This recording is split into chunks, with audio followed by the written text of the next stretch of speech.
Two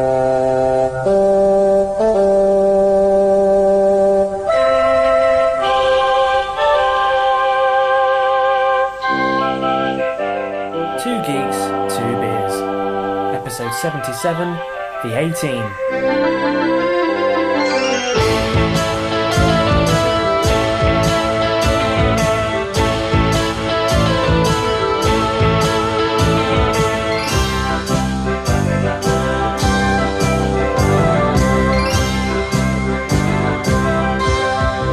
No need to thank us, it's what we do. Who the hell are you guys? We're the A-Team. Get off my property! Yeah, that's probably a good idea. Let's go. In 2015, two flatmates got drunk and started a podcast. Now they live apart, recording remotely in the wake of a global pandemic. Today, still producing new episodes, they survive as podcasters of geekdom. If you want a podcast, if no one else can help, and if you can find our website, maybe you can listen to Two Geeks, Two Beers. Absolutely cannot find our website. Very good. Hello, and welcome to another abso-ludicrous edition of Two Geeks, Two Beers. And we've got the A-Team in our sights. But don't worry, we can promise that no one will be seriously injured. I'm Morgan, joined as ever by Mr. T. Eames. It's Tom. Very good. Hello. I like that. So this episode was actually a request, or double request, from both a fan of the podcast on Facebook, Michael Morris. We have one, Michael Morris. Thank you, Michael. And my dad, who loves the A-Team. He just loves it, and still watches it now. That's how he whiles away his days in retirement. So, Dad, consider this a belated Father's Day gift. It's heartfelt, but also cheap. Is this the one way you can force your parents to listen? Yeah, this finally, I'll get validation from my parents for this podcast pursuit. So, Tom, thoughts on the A-Team before I get going? You know, there's like a running joke, if you can call it a joke, on this podcast where it seems that everything we talk about, despite the fact that I call myself a geek, I've just not seen or had any kind of experience with. Yeah, same for the A-Team. Never seen it. Never had any experience with the A-Team. Missed it completely. I know the theme tune. I know the intro. I know pretty much the characters. I know Mr. T, obviously. I could never tell if Mr. T was a character or a real person. I still don't really know the answer. I know Dirk Benedict was in it because he was in Big Brother a few years ago. About it, really. But I'm really looking forward to you teaching me all about it. It's always meant to be a history lesson. So, the A-Team is an action-adventure television series that ran on NBC from 1983 to 1987. And it followed former members of a fictitious United States Army Special Forces unit. But something I discovered researching this episode, did you know that A-Teams are a real thing? Oh, really? Well, like Star Wars is sort of a real thing, but... Well, yeah, kind of. But like, I always just thought they were just like the best team. Like, yeah. These guys, they're the A-Team. The B team over there, the C team, they ain't shit. These guys are the A-Team. That's what I thought it meant. But well, no, I used to own, like, I used to play football many years ago, and in my local, the village that I grew up in, there were two football teams, and instead of going, they had a debate, and they were like, shall we make them mixed ability, or should we have one really good team and one really shit team? So A team and B team, and I obviously got shafted into the B team, and so forever from then on, I always just think, well, I'd never really get into the A team, so B team sounds good to me. It's revisiting your inferiority complex there. You'll never be Batman. You're always Robin, and you'll never get into the A team. Because if you're mildly good in the B team, then you'll feel much better. Because if you're in the A team, you just snuck into the A team. You'll never feel one of the Anyway, carry on. The term A team is a nickname used for U.S. Special Forces Operational Detachments Alpha, or ODAs, during the Vietnam War. And each ODA would specialize in an infiltration skill or a particular mission set, such as halo jumps, combat diving, mountain warfare, and maritime operations. And like on TV, each A-team member would have a special skill set, though in real life, an ODA, as they were known, would consist of 12 soldiers. So were there just like 8 other A-Team members who are mysteriously killed in action before the events of the show. But in the series, the 4-strong A-Team are court-martialed for a crime they didn't commit. But they escape from military prison, and while still on the run, they work as soldiers of fortune, which is a polite way of saying they were mercenaries. They were men who killed for cash. They were like the Expendables. Yeah, if that's the point of reference that you will understand. So of course I'm aware of the Expendables film franchise, that oeuvre, but the A-Team. But I've never. I'm sure you'll tell me, but I obviously knew the intro, but I never knew what the crime that they didn't commit was. So I'm intrigued. I will get onto it. Yeah. So I was jesting slightly. On the show, they of course use their military training to fight oppression or injustice. But let's get in the mood for some outrageously 80s war-glorifying macho telly with the show's distinctive opening narration from actor-producer John Ashley, who does a much better job of it than I did at the beginning of this episode, and its theme music by Pete Carpenter and Mike Post, who is also the Emmy-winning composer behind many classic TV themes, such as The Rockford Files, Law and Order, and the old favourite, Quantum Leap. He wrote Quantum Leap. We've done a loving of Mike Post in previous episodes, I'm sure. You can never have too much love with Mike Post. In 1972, a crack commando unit was sent to prison by a military court for a crime they didn't commit. These men promptly escaped from a maximum security stockade to the Los Angeles underground. Today, still wanted by the government, they survive as soldiers of fortune. If you have a problem, if no one else can help, and if you can find them, maybe you can hire the A-Team.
I've got to say, for some reason, I always thought of the A-Team, even though I knew it was a bit of a laugh.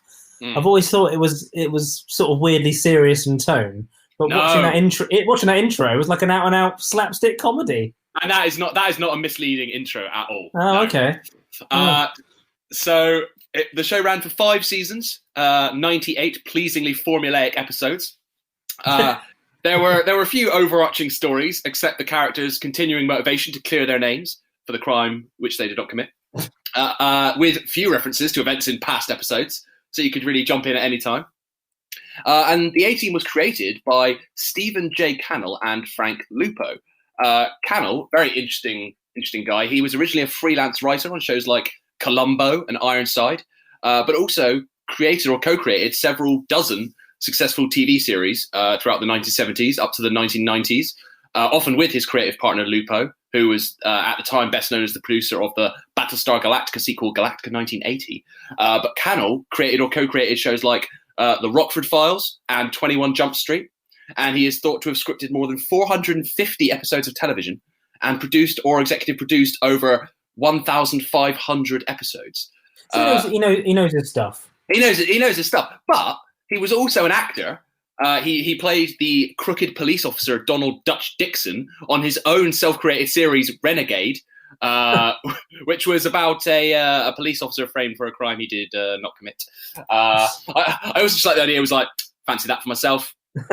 I'll do that. He was a cop and good at his job, but he committed the ultimate sin and testified against other cops gone bad. Cops that tried to kill him, but got the woman he loved instead. Framed for murder, now he prowls the Badlands, an outlaw hunting outlaws, a bounty hunter. a renegade. And he played himself in a recurring role on Castle opposite Nathan Fillion. What? Yeah. Yeah. Yeah, have you ever seen Castle where he's playing cards with the other authors? And Stephen J. Cannell also wrote some crime novels, so he's there with Nathan Fillion playing cards, the boys hanging out. Until he sadly died in 2010. Castle, I'm kind of glad that you killed off Storm. Less competition. 20 to you, Cannell. You're bluffing, Patterson. Cough up some of that TV money and you'll find out. Bets to you, Ricky. So Cannell created the A-Team on the orders, pretty much, of NBC's entertainment president, Brandon Tartikoff. So Cannell had been fired from ABC, the rival network, in the early 1980s after failing to produce a hit show for the network. He was hired by NBC, but he was given a task to produce a show. Basically, Tartikoff just threw a bunch of ideas at him and was like, right, take this sort of idea splurge and make it into a workable show. So he said, I want it to be a bit like the Dirty Dozen and the Magnificent Seven, that old kind of like Western team-up feel, with elements also of Mission Impossible. Wow. And on top of that, Cannell was told to build the show around bodyguard to the stars turned actor Mr. T, who had just appeared in his breakthrough role of Clubber Lang in Rocky III. Politics, man. This country wants to keep me down. Keep everybody weak. They don't want a man like me to have the title because I'm not a puppet like that fool up there. You know, you've got a big mouth, you know? Why don't you come out and close it, bad boy? Come on. Come on. He's tired. Oh, the guy's crazy. Don't listen to him. The little man don't want to come to me. Then I'll come to you people and lay out the truth. I am rank number one. I think you just need to sort of explain to me who Mr. T is, unless you're getting onto that later. I'm going to go deep into trivia with a capital T. So there was no Origins episode, really, a traditional pilot for the A-Team. Instead, the A-Team's backstory is filled in by way of exposition in the opening 2-hour pilot and throughout the first season and actually beyond. But you did want to know about this. So basically, during the Vietnam War, their commanding officer, Colonel Morrison, gave them orders to rob the Bank of Hanoi to help bring the war to an end. And they succeeded, but on their return to base, they discovered that Morrison had been killed by the Viet Cong and that his headquarters had been burned to the ground, destroying all proof that they'd been acting under orders. So now it just looked like they were criminals, just out for their own devious ends. So they were arrested and imprisoned at Fort Bragg, but quickly escaped before standing trial.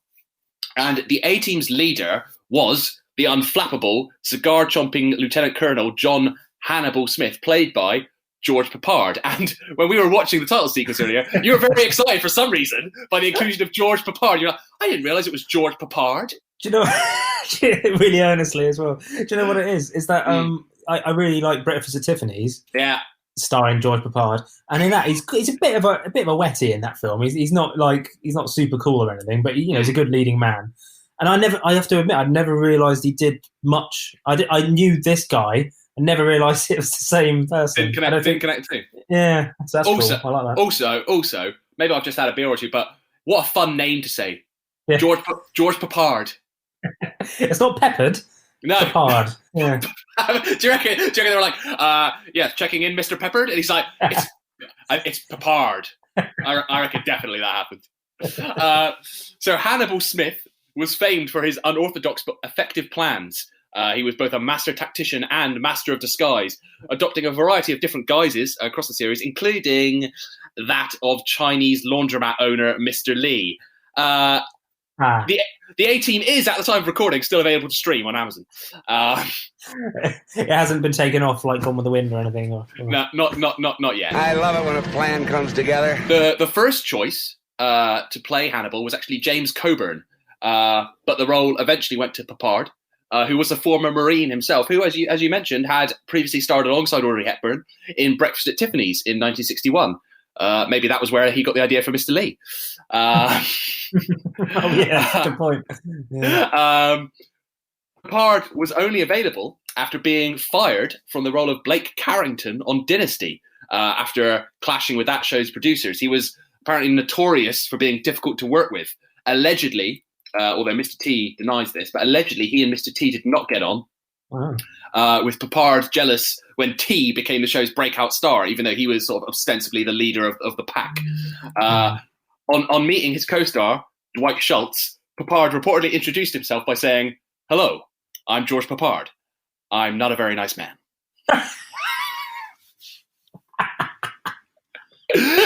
Which that's one of my favourite quotes of all time. I think just about sums it up. But like, at least by saying that, like, if ever anyone thinks you're a dick, you go, "Well, I did tell you." Like, you can't be annoyed. I told you 2 things. 1, I'm a dick, and 2, it's pronounced Papard. What more do you need to know? What do you need to know? So Hannibal's own catchphrase was, "I love it when a plan comes together." Yeah. And he is also often heard to remark, "Nice," after part of his plan succeeded, sometimes with destructive or explosive results. And also, often other characters on the show would refer to Hannibal being on the jazz when, don't worry, when referencing the adrenaline kick that he would get from the team's adventures. They'd be like, "Oh, Hannibal's on the jazz again." The Hannibal character was apparently loosely based on Beau Gritz, who was a controversial ex-Special Forces soldier who once ran for US president in 1992 under the slogan, "God, Guns, and Grits." It'd probably work now. I was gonna probably get elected these days. Probably get elected. So when we watched the title sequence, you were going, "What is going on? Why is Hannibal in all these different outfits?" So sometimes he would just dress up, kind of, for fun as part of a scheme. But also, Hannibal was an aspiring actor, playing monsters in low-budget horror movies. But of course, being a fugitive, those are the only roles he can play because he can only play roles in which his face isn't seen. So he'd always be like dressed up in like monster outfits. And was that because George Papard was like, "I'm not dressing up in that. If you're going to make me my character do that, it has to be things where someone else can just do it and have their face covered." You know, I wouldn't be surprised. Apparently, Hannibal secures his movie roles by posing as his own agent, despite the obvious risk this presents for him as a fugitive, and endangering the other A-Team members as well. But he's like, "Nah, I've got to pursue my weird dreams of being in low-budget horror movies." But it was part of what attracted Papard to the role, apparently, because Hannibal was a master of disguise, which enabled him to play a variety of characters. He said, "I love the character of Hannibal. It inspires my fantasy. And frankly, I needed the money." Fair enough. Yeah, so second in command of the A-Team was Lieutenant Templeton Peck, nicknamed Face Man or simply Face. Is he all right? Likes to see how big the slug is before he steps on him is what he likes to do. What'd he say? He said, "I love it when a plan comes together." He was a suave, smooth-talking con man and ladies' man who would appropriate vehicles, equipment, and whatever else the team needed to complete their mission. The name Face Man apparently originated from a slang term that Stephen J. Cannell had heard in high school, used by girls to describe attractive male students. So Face Man was like really good-looking guy. He's like, "Wow, that guy, what a face man." I'm assuming, like me, you were never called Face Man at school. No, I was called many things, but not that. This nickname actually had lots of different international variants when the A-Team was broadcast in different parts of the world. Most of them meaning some form of good looking or pretty boy, whatever the equivalent was in those countries. But there were some fun variations. So in Italy, he was called Slap or Slapface, which is Italian slang for lovable scoundrel. But definitely my favorite. In Brazil, his nickname was Cara de Pau, literally meaning wooden face, which is Portuguese slang for cheeky asshole. Which probably sums up this character very well. It perfectly does. But I just love it. Hannibal Smith, B.A. Baracus, Howling Mad Murdoch, and Cheeky Asshole. They make up the A-Team. Apparently, Stephen J. Cannell and Frank Lupo, the show's creators, they always wanted Dirk Benedict, another great name. Another brilliant name, yeah. To play the role of Face. He was at that time best known for playing Starbuck on the original Battlestar Galactica. But studio executives said no to Dirk. They instead pushed Cannell and Lupo into casting Tim Dunnigan, who indeed played the role of Face or cheeky asshole in the pilot episode of the A-Team.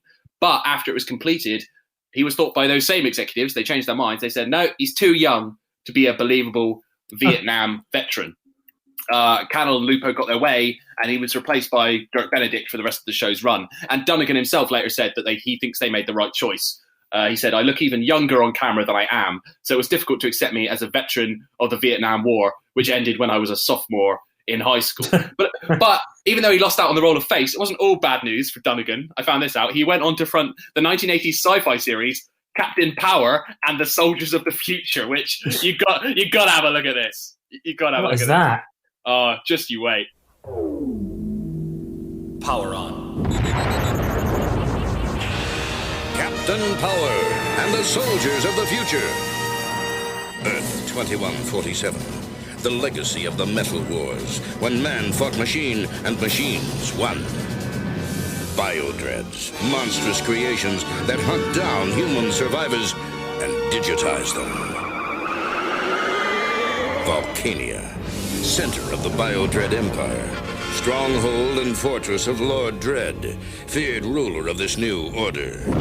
But from the fires of the Metal Wars arose a new breed of warrior, born and trained to bring down Lord Dread and his Biodread Empire. They were soldiers of the future, mankind's last hope. Their leader, Captain Jonathan Pollard, master of the incredible power suits which transform each soldier into a one-man attack force. Major Matthew Hawk Masterson, fighter in the sky. Lieutenant Michael Tank Ellis, ground assault unit. Sergeant Robert Scout Baker, espionage and communications. And Corporal Jennifer Pilot Chase, tactical systems expert. Together they form the most powerful fighting force in Earth's history. Their creed, to protect all life. Their promise, to end Lord Dread's rule. Their name, Captain Power and the Soldiers of the Future. Really? The most powerful fighting force in Earth's history?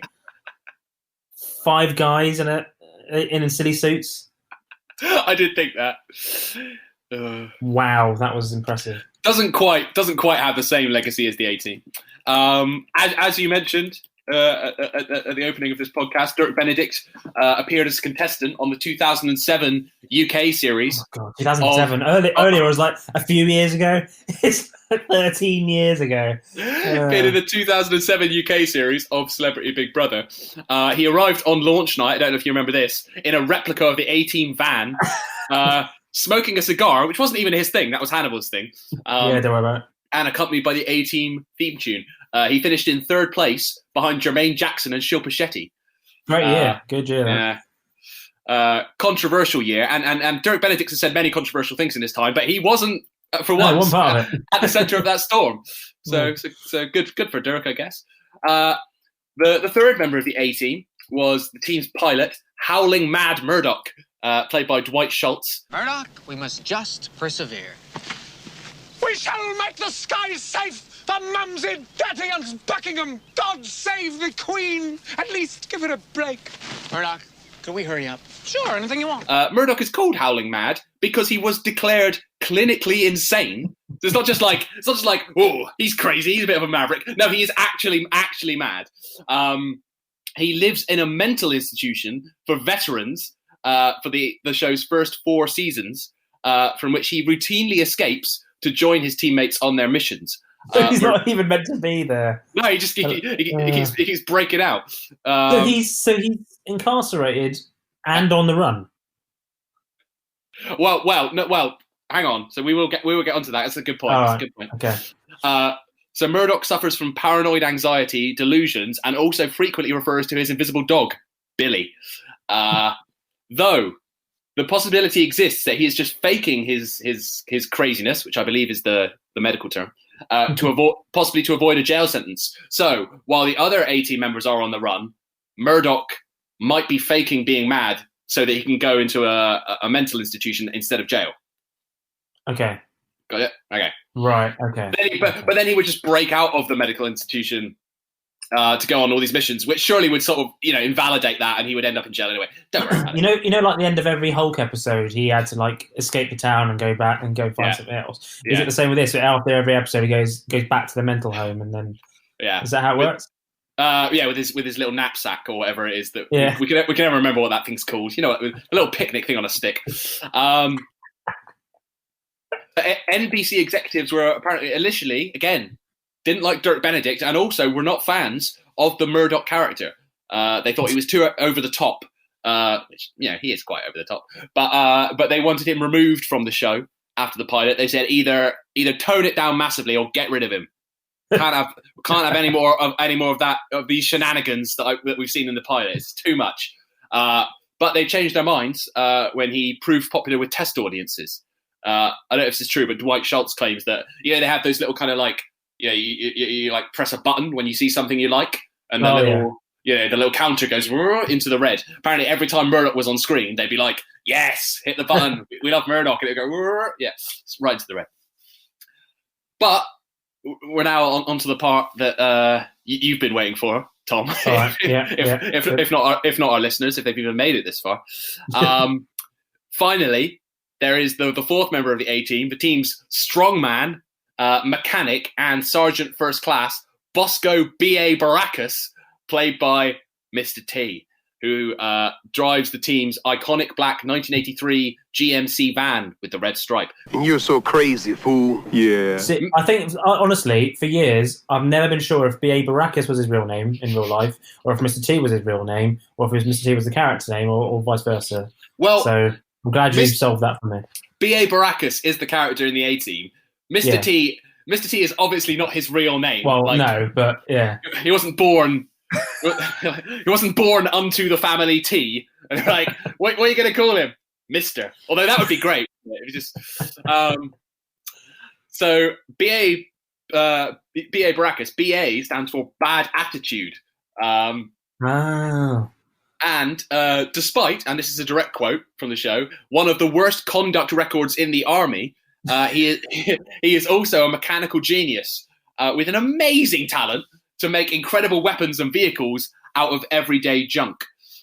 So most episodes of the A-Team would see the team hold up in a garage somewhere, and BA would whip out the blowtorch and safety goggles, and then they just like ride out on a tank that he had just fashioned from everyday objects. Here's an example of what that looked like.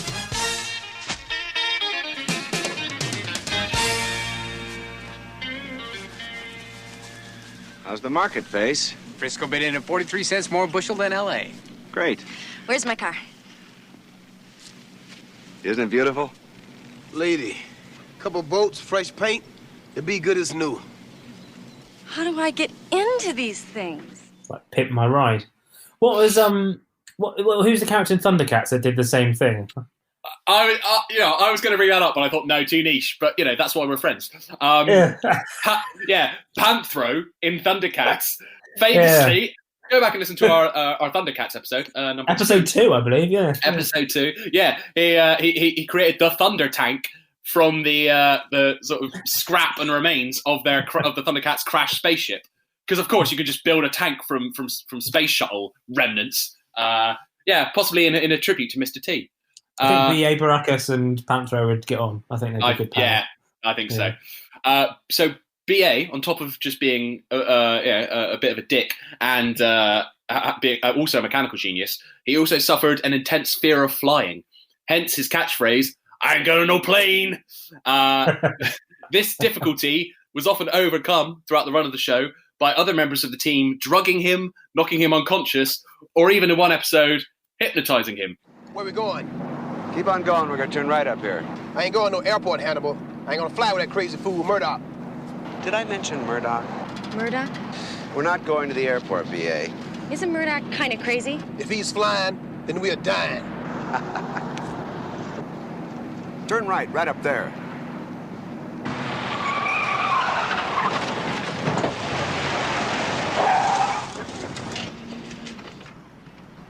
What you doing, sucker? I think I'll get out for a minute. What's going on here? This road leads directly to the airport, Hannibal. This road is nowhere near the airport. What's going on? Will somebody please tell me what's going on? You lied to me. Lied? Me?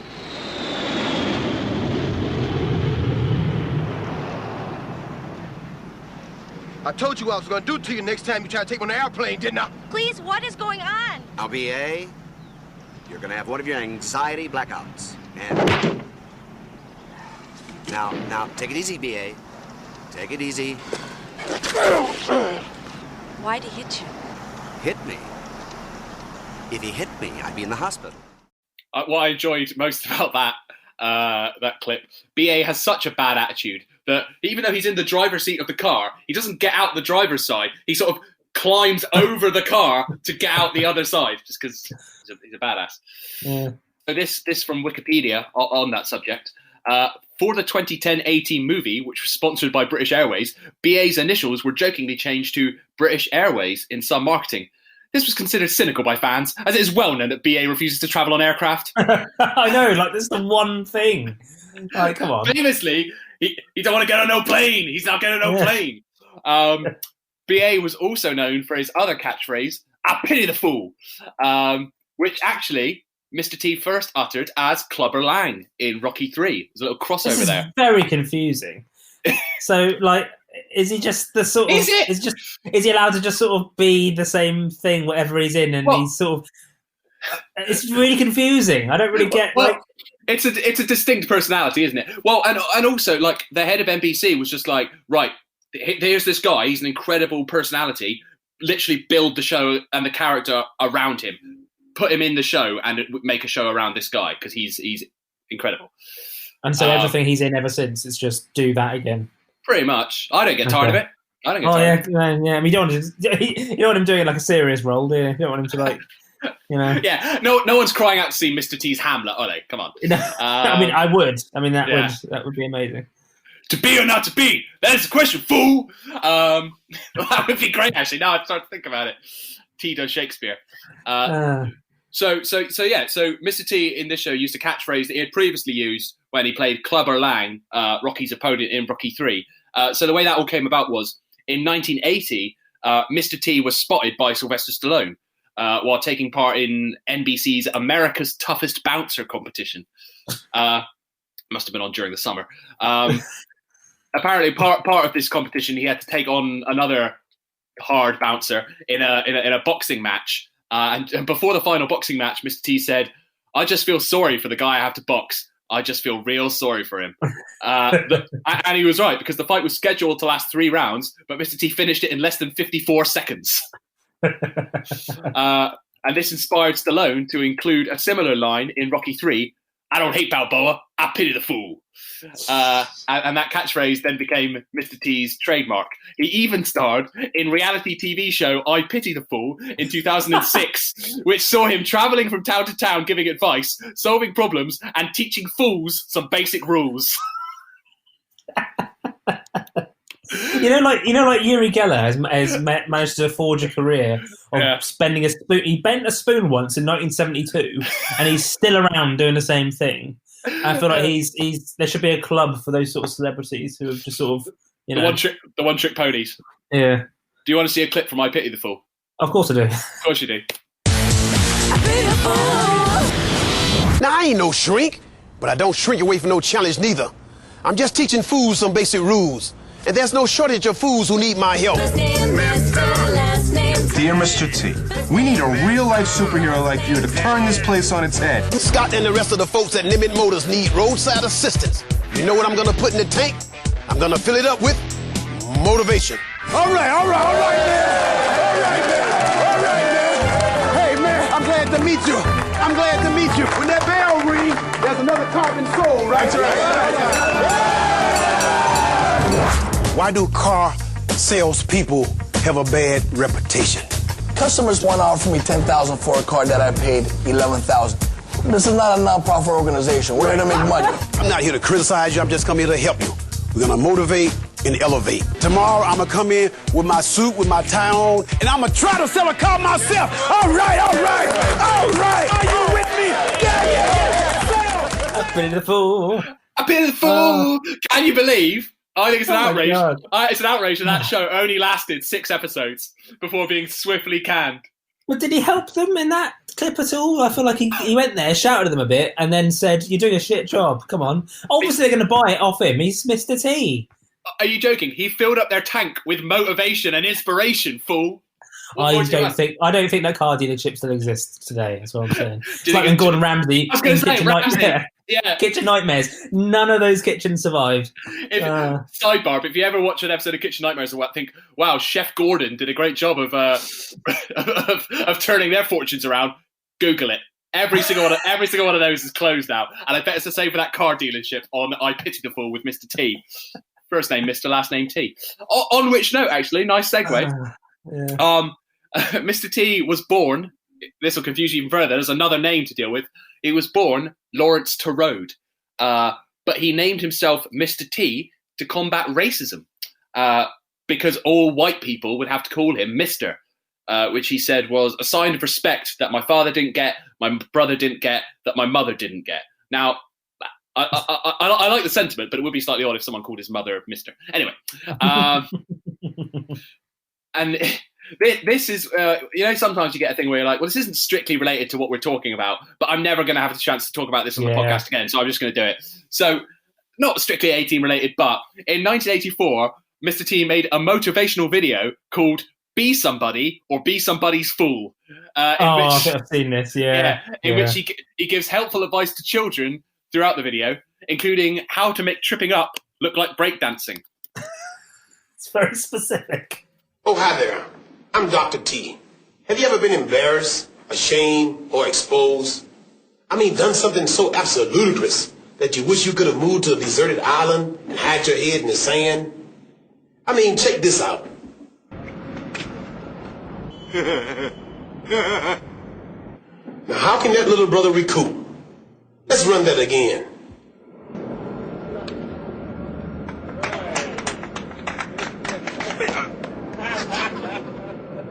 Is that recouping or is that recouping? So the next time you find yourself in an absolute ludicrous situation, Mr. T, don't go hide your head in the sand. Mr. T, you're recoup instead. Your pants.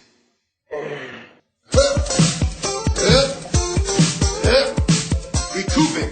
Oh dear. I mean, so what you can see, kid falls over, but he, so the first one, this horrible man walks past and just goes, and then second time he does it, but break dances, and the same guy's like, yeah, cool dude. But I guarantee if we did that now, wouldn't exactly get that result, I don't think. Also, I like how quickly the kid trips, but then instantly goes, shit, gotta break dance, quick, and just instantly falls into a break dance. Also, you've got to be good at breakdancing. Well, that's the point. It's like you need to learn breakdancing on the off chance you trip up on the street and you can recoup.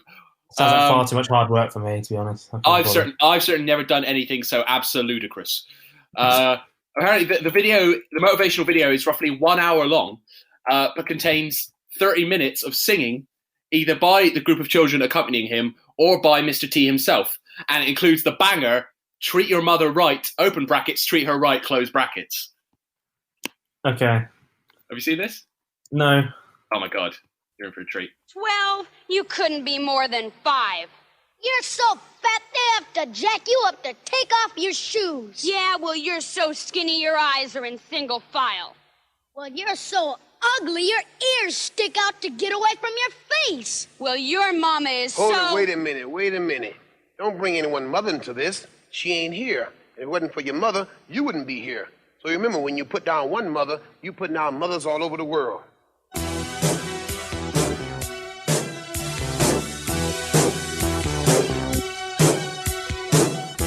her right, treat your mother right. Treat her right, treat her right.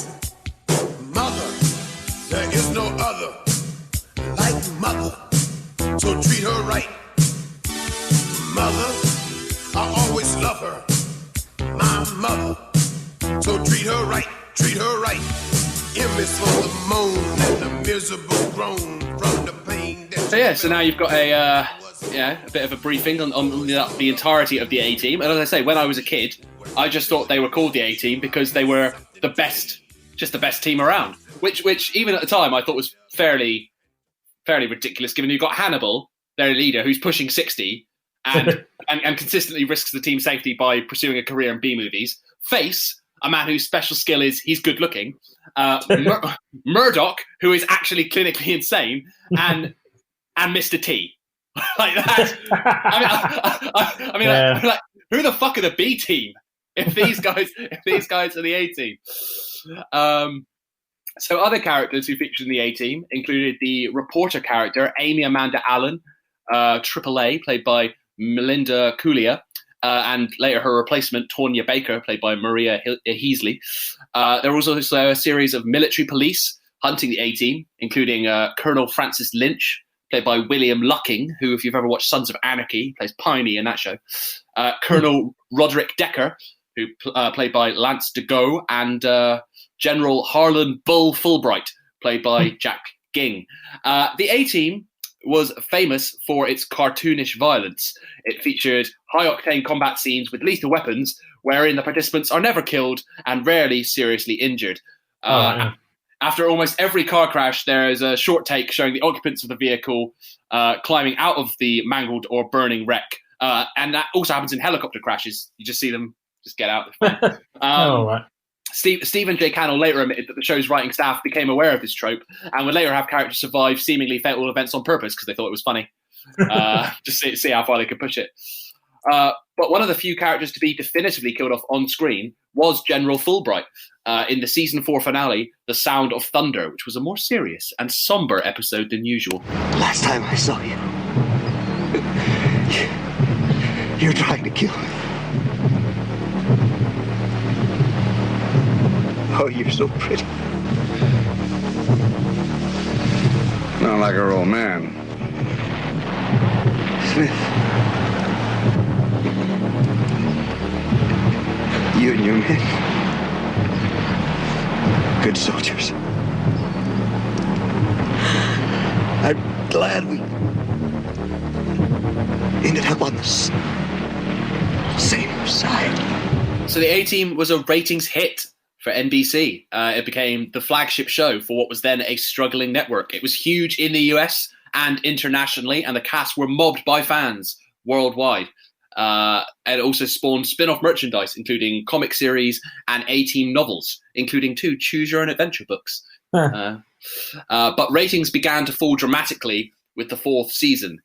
Some critics argued that viewers were getting tired of the formulaic plots, but whatever the reason for the ratings decline, most fans agreed that the episode Cowboy George, starring Boy George as himself, was where the rot really started to set in.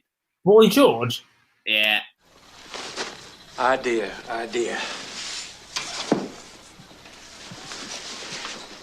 What do you think? No, if you want to get past those cowboys, no way. How about this? It loses your eyes. This is it. Perfect fit too. Really? Oh dear. Yeah. What more can you say about that, really? So the show's format was changed for the show's final season in a bid to win back viewers. After years on the run from the authorities, the A-Team is finally apprehended by the military. General Hunt Stockwell, played by Robert Vaughn, a mysterious CIA operative, propositions them, not like that, to work for him in exchange for which he will arrange for their pardons upon successful completion of several missions. So it's a bit like the later Fast and Furious movies, or that not very good 4th season of Prison Break. Yeah.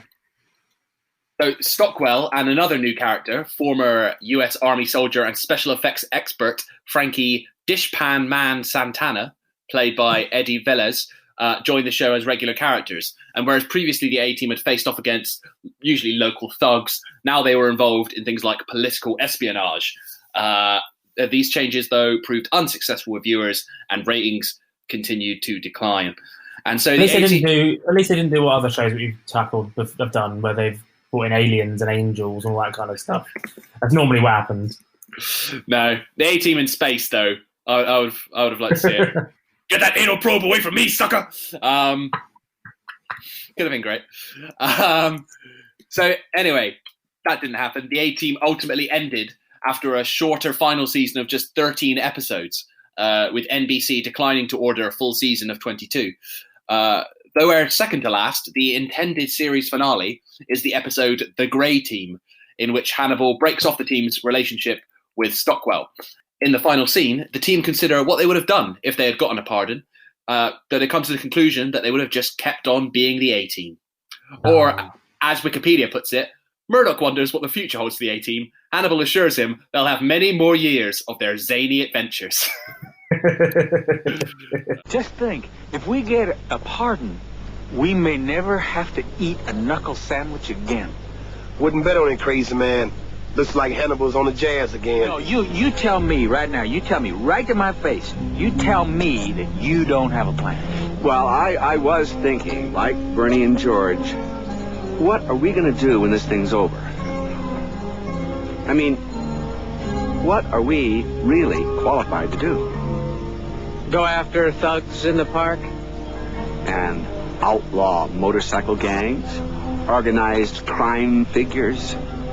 Why, there's a world of slime balls out there. I knew it. I just knew you had a plan. Comforting, isn't it? I'll get the van.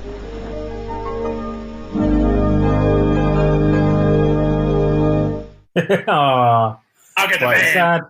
Yeah. It is. But for me, that is, and like, okay, it's a little cheesy, but that is the best kind of finale. I don't like downbeat, somber finales where like the A-Team breaks up, or like, oh, the cast of Friends will never see each other again, or the, you know, if it's set in a pub, the pub closes down. No, I like finales where the story carries on. You just don't see it anymore, and that is what the A-Team did. So good on them.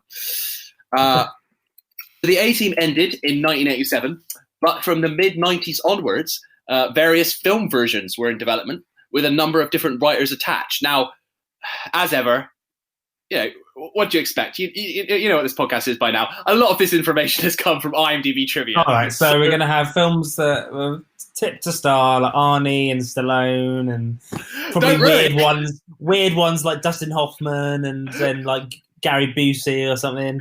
Don't ruin it. So apparently, Sylvester Stallone... Every time. Richard Gere, was he in there? Apparently, Sylvester Stallone once voiced interest in playing Hannibal in a version of the A-Team film that he would also direct. Oh, you know, I love when a plan comes together.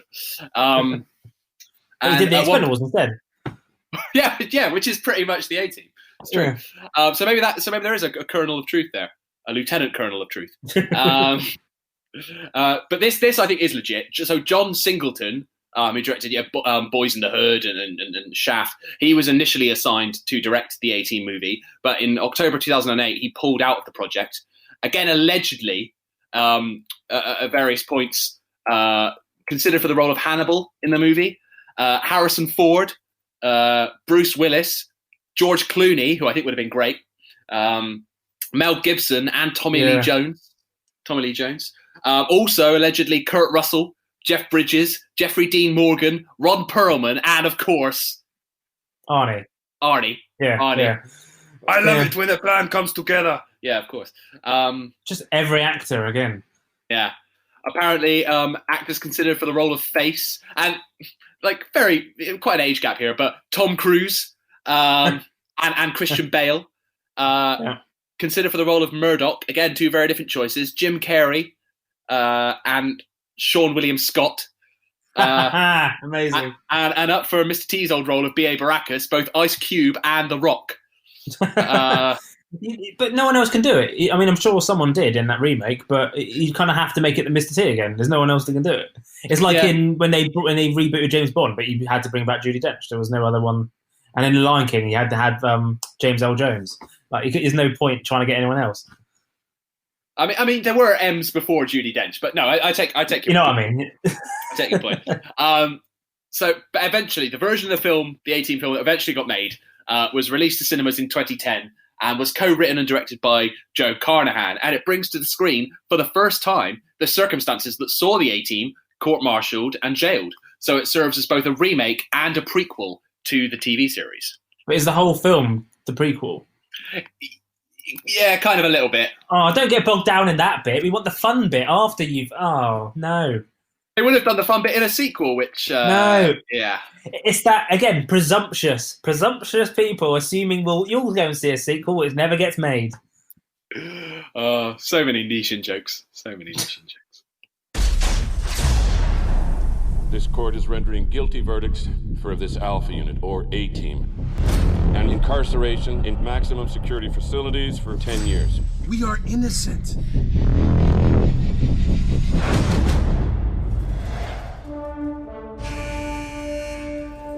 Where's the plan, boss? You actually sound worried. Those men were your responsibility. Find them. Hell no. I ain't stepping foot in any type of aircraft. Man up! Get in the plane. We gotta finish the escape. Man up and get in there. Putting the team back together. So how do you plan on stopping them? Don't sweat them. This just got exciting.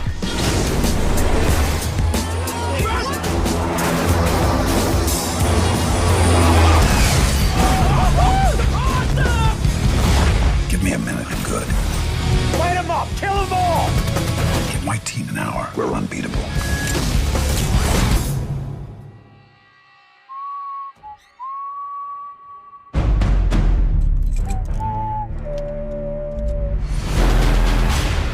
The A-Team. Hands up!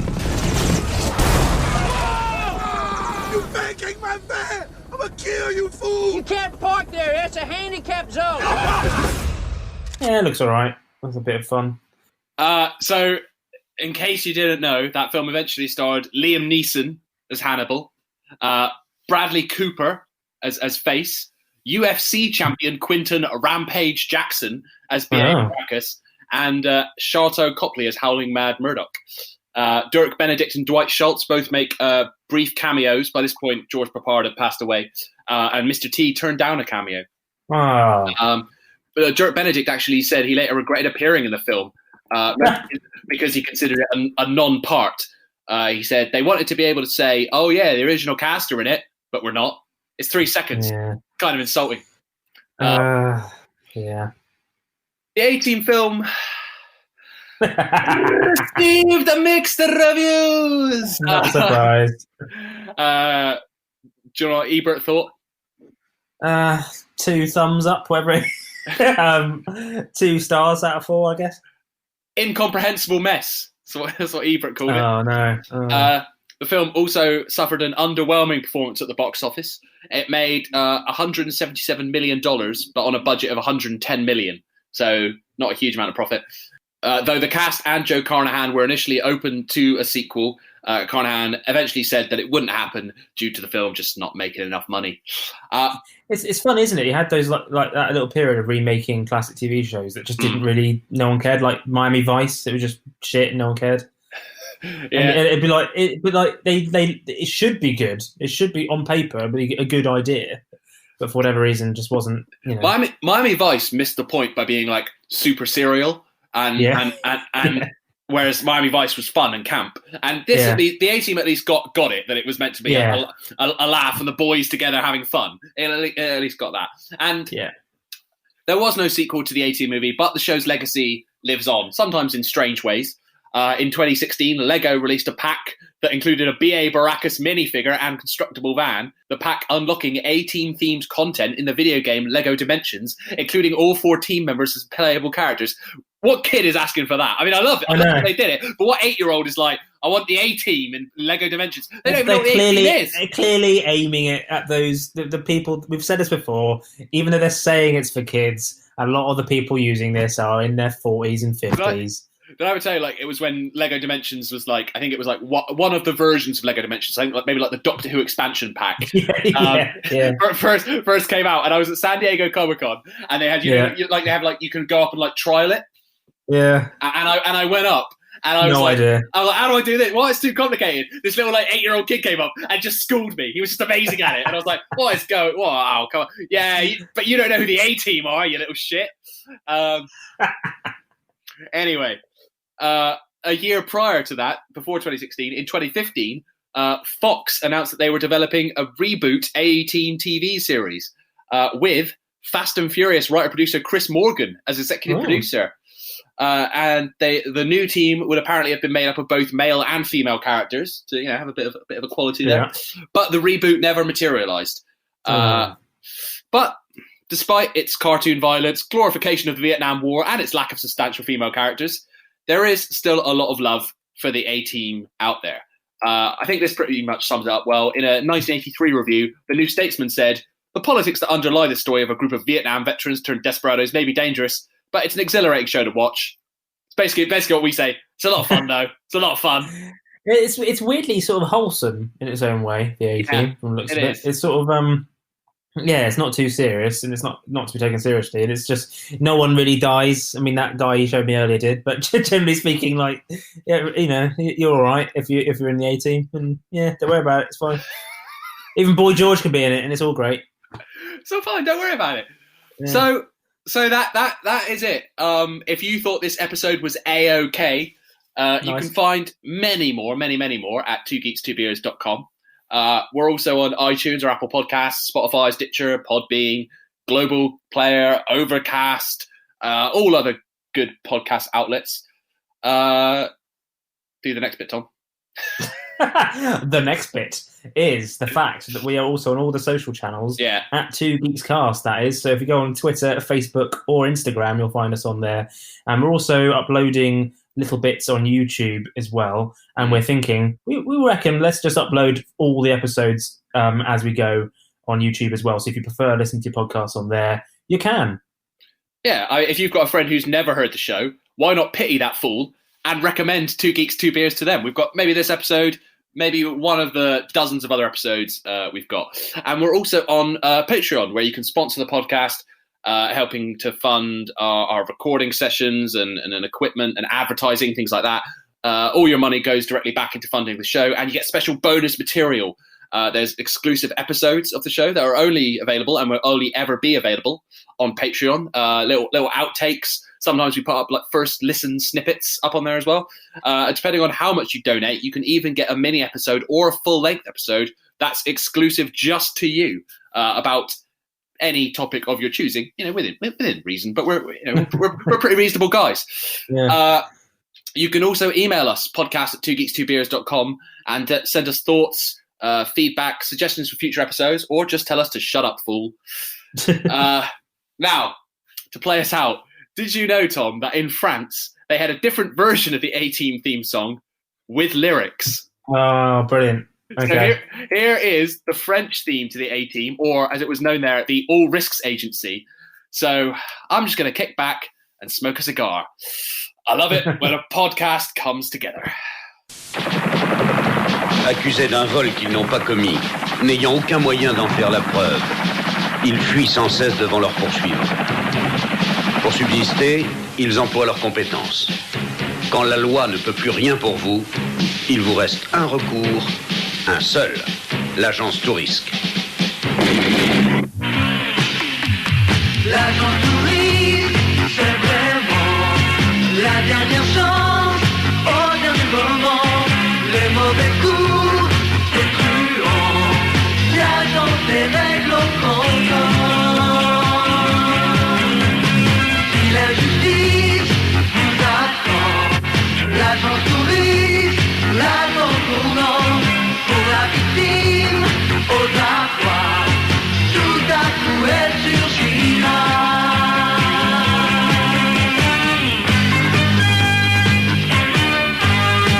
Dans les dangers, c'est moi du sang-froid, les voyageurs sont bizarres, ont livré le bon combat.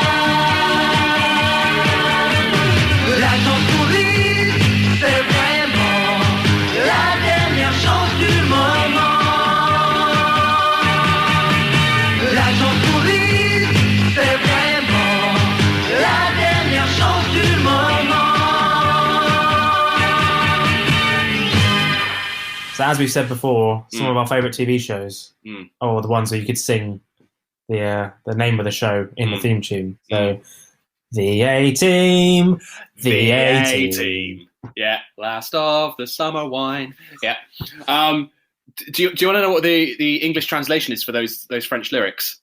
Go on then. So it's the All Risks Agency. It's really the last chance at the last moment. The bad tricks of the thugs, the agency settle their cash. If the injustice waits for you, the All Risks Agency waits for it at the corner. For the victim at bay, all of a sudden it will appear. In the danger, these kings of cold blood, these travellers without a visa, have delivered the good fight. The All Risks Agency. It's really the last chance at the last moment.